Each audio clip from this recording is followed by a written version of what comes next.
ஆண்டவரும் அருமை இரட்சகருமாய் இயேசு கிறிஸ்துவின் நாமத்தினாலே உங்கள் யாவருக்கும் வாழ்த்துதலையும் ஸ்தோத்திரங்களையும் நாங்கள் தெரிவித்துக் கொள்கிறோம். நாங்கள் லால்குடி பவர் கிறிஸ்டியன் அசம்பிளி திருச்சபையின் மூலமாக ஆண்டவராய் இயேசு கிறிஸ்துவை பற்றியதான ஒரு சுவிசேஷத்தையும் அவருடைய பாடுகளையும் இந்த இடத்திலே நடித்து காட்டும்படியாக எங்க மத்தியில் இருக்கிற வாலிப பிள்ளைகள் வந்திருக்கிறார்கள். ஆகவே கர்த்தர் தாமே இந்த கூடுகையில் ஆசீர்வதிப்பாராக.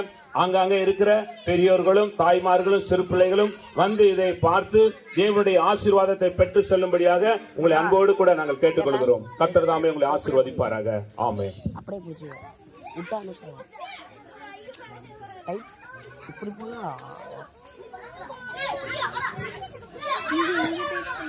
டைப் பண்ணல. நான் இந்த போனை எல்லாம் கொடுத்துட்டு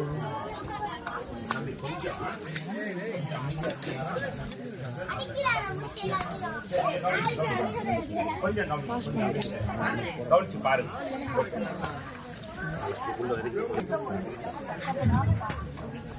அண்ணா அண்ணா என்னப்பா சொல்லுப்பா. எனக்கு ரொம்ப நாளா ஒரு சந்தேகம் இருக்குண்ணே. என்ன சந்தேகம்? இல்ல கையில ஒரு கருப்பு பெட்டி எப்போதுமே வச்சிருக்கீங்களே, அதுக்கு என்னண்ணே அது? பாத்தியா இத்தனை நாள் இந்த வண்டி எவ்வளவு மைலேஜ் தரும், அந்த வண்டி எவ்வளவு மைலேஜ் தரும், இந்த வண்டி வாங்கலாமா அந்த வண்டி வாங்கலாமான்னு எத்தனை கேள்வி கேட்டிருக்க. இன்னைக்குதான் ஒரு தெளிவான கேள்வியை கேட்டிருக்க. ஆமாண்ணா, அது ரொம்ப நாளா என் கண்ணுல உறுத்திக்கிட்டே இருக்கு. அந்த கருப்பு பெட்டி எதுக்கு வச்சிருக்கீங்களோ தெரியல, அதனாலதான் உங்கள்கிட்ட கேட்டேன். சரிப்பா சொல்றேன். இதுக்கு பேர் கருப்பு பெட்டி கிடையாதுப்பா, இதுக்கு பேர் பரிசுத்த வேதாகமம். பரிசுத்த வேதாகம்னா என்னன்னா அது? பரிசுத்த வேதாகம்னா இந்த உலகம் படைக்கப்பட்டதுல இருந்து முதல் மனுஷன் ஆதாம் ஏவாள் அவங்க படைக்கப்பட்டதுல இருந்து முதல் பாவம் தோன்றதுல இருந்து அந்த பாவத்துக்கு கடவுளுடைய குமாரனே வந்து விடுதலை கொடுத்தது வரைக்கும் எழுதிருக்குப்பா. ஓஹோ, இவ்வளவு இருக்கா அதுல?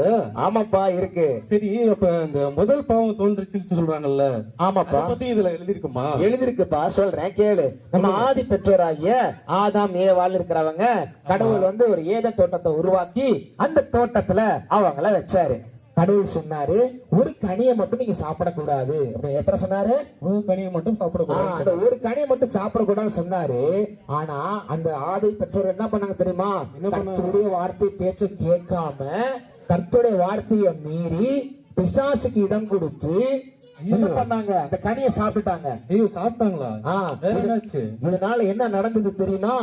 தேவனுக்கும் மனுஷனுக்கு உண்டான உறவு துண்டிக்கப்பட்டு போயிருச்சு. ஆமா, கீழ்படியாம போயிட்டாங்கல்ல தேவதான் அவங்களுக்கு. ஆமா ஆமா. ஆனா கடவுள் என்ன பண்ணாரு?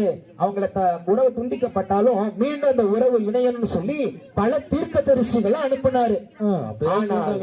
ஆனாலும் ஒரு தீர்க்கதரிசிகளை அந்த மக்கள் என்ன பண்ணாங்க? கொண்டு போட்டுட்டாங்க. ஐயோ, ஆனாலும் பரவாயில்ல, கர்த்தர் என்ன பண்ணாரு? தன்னுடைய சொந்த குமாரனையே என்ன பண்ணாங்க? இந்த ஜனங்களுக்காக தன்னுடைய சொந்த குமாரனை என்ன பண்ணாரு? இந்த பூமிக்கு அனுப்பினாரு. அவர் தான் இயேசு கிறிஸ்து. இயேசு கிறிஸ்து வந்தாருன்னு சொல்றீங்க, அப்பயாவது இந்த மனுஷங்க திறந்தாங்களா? அவரையும் என்ன பண்ணாங்கன்னா ஏத்துக்காம அவரையும் சிலுவையில அரைஞ்சு கொண்டுட்டாங்க. ஐயோ, சிலுவை மரணமா? ஆமா. ஆனா எனக்கு ரொம்ப டவுட், சிலுவை மரணம்னா நம்ம சாதாரண மரணம் தானே, இதுல என்ன பெரிய விஷயம் இருக்கு? என்ன நீ இப்படி சொல்லிட்ட? சிலுவை மரணம் சாதாரண? சிலுவை மரணம்ங்கிறது அந்த காலத்துல ரோமர்கள் வந்து யாரெல்லாம் ரொம்ப அதிகமா தப்பு பண்றாங்களோ அவங்களுக்கு கொடூரமா கொடுக்கிற தண்டனை தான் இந்த சிலுவை தண்டனை. நீ என்ன அசால்ட்டா சொல்லிட்டியா இந்த சிலுவை தண்டனை தானே அப்படின்னு? ஏசப்பா தூக்கிட்டு வந்த அந்த சிலுவையோட வெயிட் எவ்வளவு தெரியுமா? 150 கிலோ. அவர் தூக்கிட்டு வந்த சிலுவையோட உயரம் மட்டும் 15 அடி, அதோட அகலம் மட்டும் 8 அடி. இவ்வளவு பெரிய சிலுவை அவர் என்ன பண்ணாரு? ஒத்தால தூக்கிக்கிட்டு வராரு. பல இடங்கள்ல கீழே விழுந்தாரு. அது மட்டும் கிடையாது, அவர் தூக்கிட்டு சாதாரணமா விடல. அந்த போர் சேவர்கள் என்ன தெரியுமா பண்ணாங்க? சாட்டையால் அவர் அடிச்சுக்கிட்டே இருந்தாங்க. அந்த போர் சேவர்கள் நம்ம ஊரு சாட்டை மாதிரி சாதாரணமா கிடையாதுப்பா. அவங்களுடைய சாட்டையால ஒரு அடி அடிச்சோம்னா அந்த சதையில படம் பொழுது அந்த கொக்கி சதையோட மாட்டி அதை இழுக்கும் போது அந்த சதை சேர்ந்து பிஞ்சுக்கிட்டு வெளியே வரும்.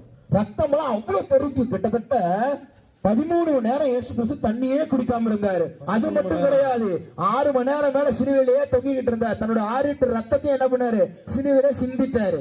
அது மட்டும் கிடையாது, இவர் இப்படி கொண்டு போகும்போது நல்ல பெரிய பெரிய முள்ளால ஒரு கிரீடத்தை செஞ்சு அவரை ஏளனம் பண்ணி அவருடைய தலையில வச்சு அழுத்தினாங்க. அந்த அழுத்தும் போது நிறைய பெரிய பெரிய முள்ளெல்லாம் அவருடைய தலைக்குள்ளால இறங்கிடுச்சு. ஐயோ, என்னடா சொல்றீங்க? இவ்வளவு கஷ்டப்பட்டாரா? இவ்வளவு கஷ்டப்பட்டார். அது மட்டும் இல்ல, அவர் உடம்புல நமக்காக காயப்பட்ட காயங்கள் எத்தனை தெரியுமா? 5048 மேல காயங்கள் என்ன பண்ணிருக்காரு? நமக்காக இயேசு கிறிஸ்து சிலுவையில வரையும் போது அவ்வளவு காயங்களை அடிபட்டாரு. ஐயோ, என்ன நமக்கு ஒரு சின்ன காயனாலே தாங்க முடியலையே, அவர் உடம்புல அவ்வளவு காயம், அவ்வளவு ரத்தம் சிந்தின தன்னோட உடம்புல உள்ள ரத்த நாணங்கள் நரம்பெல்லாம் வெடிச்சு அதுல இருந்து ரத்தம் கசிய ஆரம்பிச்சுதான் பாத்துக்க. அவ்வளவு பாடுகள் பண்ண, அவ்வளவு பாடுகளை சகிச்சு கொண்டார். எதுக்கு தெரியுமா? நீங்களும் நானும் செஞ்ச தப்பெல்லாம் மன்னிக்கணும், அதுக்காக அவ்வளவு பாடுகள் சகிச்சுக்கிட்டாரு. அந்த பாடுகளை நினைச்சாலே என் உடம்பெல்லாம் சிலுக்குது. அது மட்டும் கிடையாது, அந்த பாடுகளை பார்த்த அந்த ஜனங்களோட கண்கள் கலங்காத கண்களே கிடையாது, உடைக்கப்படாத இருதயமும் கிடையவே கிடையாது.